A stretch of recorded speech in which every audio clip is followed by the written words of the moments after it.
특례 보금자리론 출시 이후 매수 심리가 조금씩 살아나고 있습니다. 절대적인 시간이 다가오면서 변화가 일어나는 흐름입니다. 크게 세 부류로 나뉘는 것 같습니다. 무주택에서 1주택, 갈아타기, 투자. 2023년 첫 달을 지나면서 현재 느끼고 있는 점들을 여러분들과 함께 나누려고 합니다. 2022년 12월의 지수는 매정하게도 구름대 하단까지 내려오게 되었습니다. 아파트 매매 지수가 구름대 밑으로 빠지는 경우는 2008년에서 2009년의 경제 위기 상황이었습니다. 지금 시장이 거의 경제 위기에 와 있다고 볼 수 있는 대목입니다. 대구 시장이 홀로 거의 그렇다 보실 수가 있겠습니다. 이 타격이 서서히 온 것이 아니라 급격하게 왔기 때문에 대응하는 것은 결코 쉽지 않았습니다. 지수로만 거의 30% 가까이 빠졌기 때문에 현장에서는 거의 반토막을 경험하는 단지들도 있을 거라는 생각이 듭니다. 어마어마하게 큰 충격이라고 할 수 있겠죠. 그렇지만 손 놓고 있을 수는 없죠. 계속해서 공부해야 합니다. 미리부터 공부해둬야 시장의 변화를 감지하고 행동에 옮길 수 있기 때문입니다. 현재 시장을 대하는 세 부류를 하나씩 설명해 드려보도록 하겠습니다. 첫 번째, 무주택에서 1주택. 지금 시장에서 제일 부러움을 사는 분들이죠. 가장 많은 마진을 갖고 있습니다. 생애 최초 80%나 신혼부부라면 정말 귀한 기회입니다. 일생에 한 번뿐인 기회이니 잘 사용하고 싶으시겠죠. 디딤돌 대출을 활용하면 2%대 금리로 최증식 활용할 수 있습니다. 주택가격을 6억 원에 잘 맞추면 디딤돌 플러스 보금자리론 같이 쓰는 것도 가능합니다. 부부의 합산소득이 많다면 특례보금자리론 받으시면 됩니다. 특례보금자리론도 금리 3 후반에서 4 초반으로 맞출 수 있습니다. 특례보금자리론이 시중금리랑 별반 다르지 않다고 매력 없다고 하시는 분들이 계시는데요. 이건 DTI나 최증식에 대해서 모르고 하시는 소리입니다. 소득에 따라 차이가 있겠지만 DSR과 DTI의 차이는 대출 금액에서 20% 가까운 차이입니다. 이거 엄청난 차이예요. 최증식과 원리금균 등은 월 상환액에서 30만원 이상 차이가 납니다. 원리금 상환을 줄이는 것이 대출에서 핵심 개념입니다. 특례보금자리론 받으세요.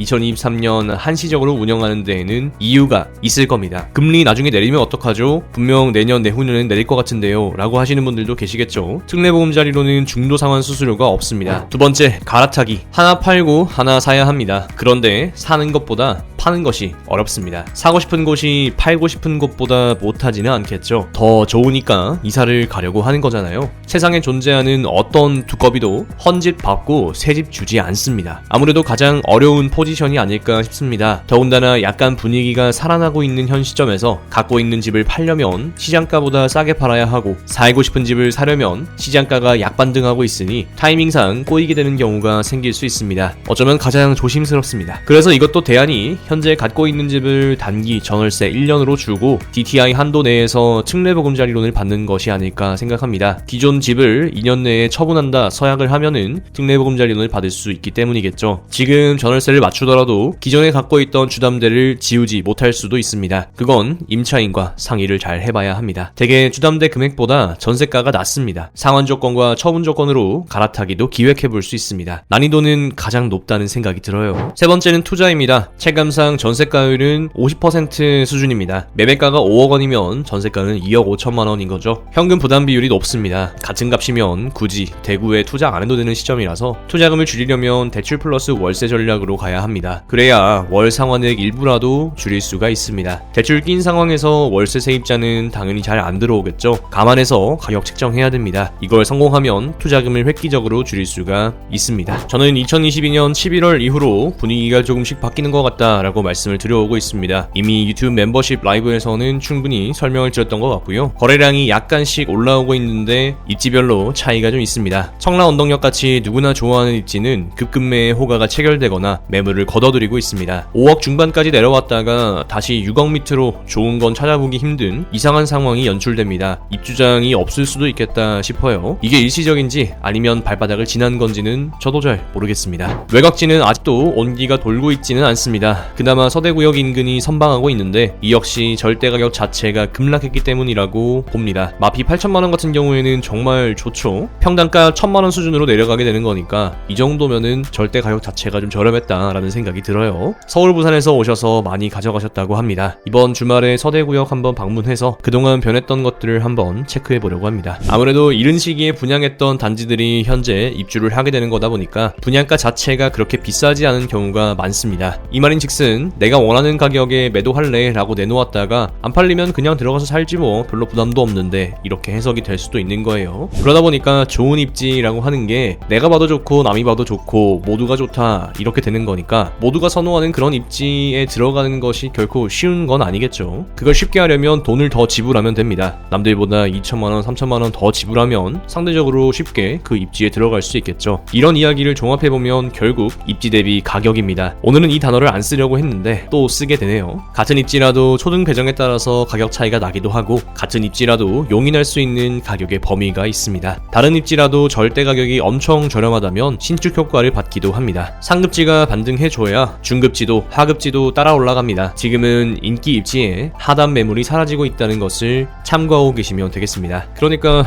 괜찮은 매물이라고 이 정도면 살만하다라고 했을 때 샀으면 좋았을걸, 지나고 나서 그 가격에 또 구해주세요 라고 하면은 도무지 구할 수가 없습니다. 저 역시도 시장에 종속되어 있는 사람이기 때문에 이제는 그 가격을 저도 찾을 수가 없습니다. 전체적으로 시장이 하락해 있고 심리가 대세적으로 변한 것은 아니며 추가 하방에 대한 리스크는 모든 시장에 당연히 있는 겁니다. 여전히 매도하려고 하는 이들이 많습니다. 이건 알아서 대비하셔야 합니다. 제가 책임져 드리는 게 아니니까요. 그렇지만 하락해 있는 만큼 기회입니다. 감히 누가 바닥을 알 수 있겠습니까? 바닥을 예측할 수 있는 사람 아무도 없습니다. 내가 바닥을 잡았다 라고 하는 사람들 다 운으로 된 겁니다. 그 운의 시기를 잡기 위해서 실력을 키우는 거겠죠. 그렇지만 결코 쉬운 건 아닙니다. 디딤돌 대출이 많이 좋아졌습니다. 현재 신혼부부의 경우에는 6억 원까지 주택 가격을 맞출 수 있고요. 생애 최초나 신혼, 이자녀 이상의 경우에는 소득 7천만 원까지도 보장이 됩니다. 생애 최초는 주택 구입 3억 원, 이자녀 이상 가구는 3억 1천만 원, 신혼 가구는 4억 원까지 대출이 나오니까 굉장히 괜찮죠.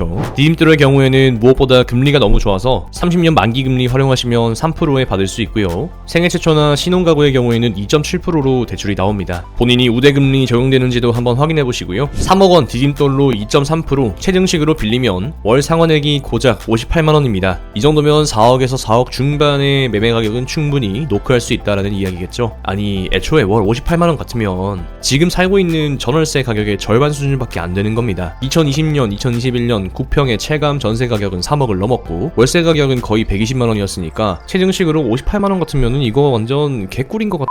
그리고 이제 특례보금자리론으로 5억 정도 대출을 받으면 금리 4% 초반에 맞췄다라고 가정했을 때 40년 최증식이면 대략 이자는 167만원 정도가 나옵니다. 이전에 살고 있던 전월세 가격보다 30-40만원 더 지출하고 새 집으로 들어가고도 남는 돈이 되는 거죠. 부동산 계산기.com 들어가셔서 월 상환액 한번 계산해보세요. 생각보다 안 비쌀 수도 있습니다. 그리고 주택금융공사 대출 상품들 조금 더 좋게 이용하려면 꼭 분양권만 고집하지 마시고 기축단지도 한번 검토해보시기를 바랍니다. 아무래도 주택금융공사의 가격 책정 방식이 분양가랑 매매가, KB 시세 중에서 가장 낮은 걸로 적용을 하다 보니까 지금 입주하는 단지들은 아무래도 분양가가 좀 저렴하겠죠. 그래서 기축단지를 매수할 때 대출이 좀 더 많이 나오니까 들어가는 현금을 줄일 수 있다는 측면에서는 기축단지를 검토하는 것도 충분히 매력이 있는 것 같아요. 사실 같은 입지 안에서 연식 차이 때문에 가격 차이가 일부 나는 것은 지극히 자연스러운 현상이라서 내가 그 입지를 정말 너무나도 살고 싶어 라고 하신다면 굳이 다른 입지 가격 맞는 거 찾는 것보다는 그 안에서 기축단지를 선택하는 것도 결코 나쁘지 않다라는 생각입니다.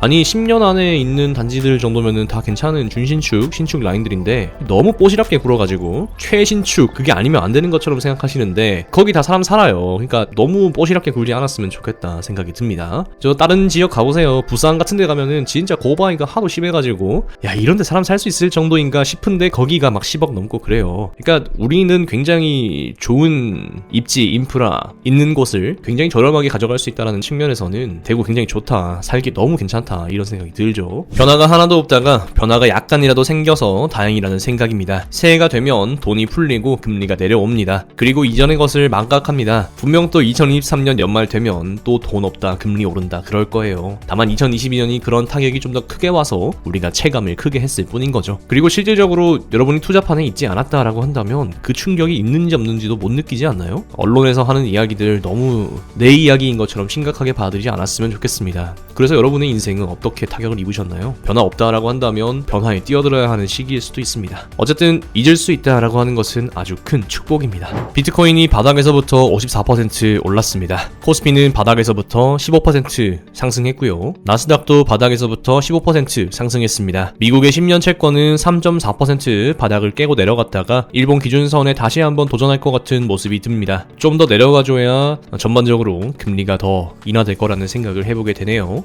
여기가 역사적인 고점이었기를 간절히 바라봅니다. 달러원 환율은 2022년 5월 수준으로 내려왔습니다. 에너지 대란과 환차손이라고 하는 이중고를 겪고 있습니다. 덕분에 외국인의 유입은 잘 이루어지는 것 같습니다. 우리가 일본 여행 쉽게 가듯이 외국인들도 우리나라 증시 쉽게 들어올 수 있게 되겠죠. 20대 80의 법칙, 우리는 파레토의 법칙이라고 부릅니다. 제가 현장에서 느끼는 바는 파레토 법칙입니다. 4%와 96%가 대립하고 있는 상황이 아닐까 이런 생각이 듭니다. 시간이 조금 더 지나면 파레토 법칙이 되겠죠. 그러면 0.8%와 99.2% 시대가 올지도 모르겠다 그런 생각을 해봅니다. 양극화라고도 불리는 그런 시대가 점차 도래하고 있는 거죠. 그렇지만 그 속에서 기회를 찾는 우리가 되었으면 좋겠습니다. 어떠한 형태로든 우리는 현재의 삶보다 더 나아질 수 있습니다. 그것은 우리가 선택을 해야 되는 몫이며 그 선택이 우리의 인생을 좌우합니다. 저는 10년 뒤에 제가 지금과 같은 모습이기를 원하지 않습니다. 더 다른 인생이기를 바라고 더 많은 이들에게 영향력을 끼칠 수 있는 사람이었으면 좋겠다 그렇게 기대합니다. 2023년 별다른 목표를 세우지 않았습니다. 계속해서 초가 달성되는 것들을 보면서 목표 달성의 허무함을 느꼈기 때문입니다. 그냥 하는 거, 오늘 조금 더 무언가를 할 수 있으면 그걸로 괜찮을 거 아닐까 이런 생각이 들었다가도 가시적인 목표가 있어야 되는 거 아닐까 하는 생각이 들었다가도 합니다. 오늘 저에게 주어진 하루에 최선을 다하고 그 하루하루가 헛되지 않게 만든다면 우리의 내일은 분명 달라질 것이라고 확신합니다. 인생도 투자도 한 번에 끝나는 경우는 많지 않은 것 같습니다. 물론 정말로 그렇게 한 번에 이루어지시는 분들이 계시긴 한데 확률적으로 그게 내가 될 가능성은 없으니까 실력을 열심히 키워서 꾸준하게 해야겠다 그런 생각을 더 많이 해보게 되는 것 같습니다. 우리에게도 기회가 올 것이라는 것을 알기에, 그리고 어쩌면 그 기회가 이미 우리 앞에 와 있는지도 모르기에 우리는 조금 더 기민하고 민첩하게 인생을 대해야 하는지도 모르겠습니다. 시청해주셔서 감사합니다. 영상이 도움이 되셨다면 좋아요, 댓글, 구독, 알람 설정 잊지 말고 부탁드립니다. 대웅연보 아파트는 여러분이 내 집 마련하시는 그날까지 계속해서 분석하겠습니다.